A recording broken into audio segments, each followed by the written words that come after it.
Shifting focus now to the United States, where 2,000 children have been separated from their parents in 6 weeks under President Trump's policy.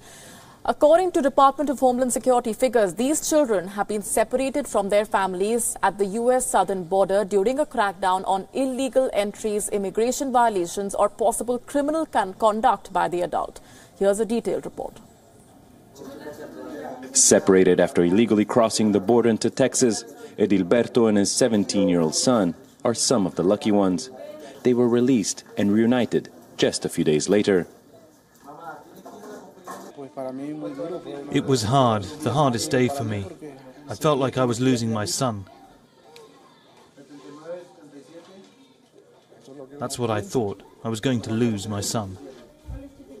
Only those fortunate enough to have avoided parting end up in humanitarian centers like this one. In a recent 6-week period, thousands of minors have been separated from their families and detained, part of the American government's zero-tolerance immigration policy. The children are separated, they're put in a different cell, and while their parents are being processed, and in some cases, those families that are going to then be taken to the federal courthouse for prosecution for entering the country illegally, the children will be separated completely, The policy is facing widespread criticism, including from the Republican Party. Yet the Trump administration continues to defend it as necessary. Sanctuary policies are terribly wrong.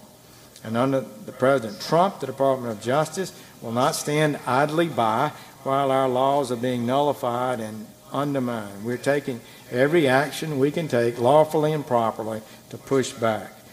Volunteers working around the clock in the border town of McAllen help immigrant families before deportation.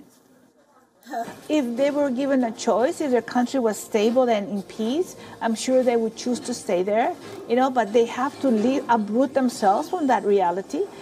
Most of these families are from Central America. Deportation will force them to return to some of the most dangerous countries on the planet.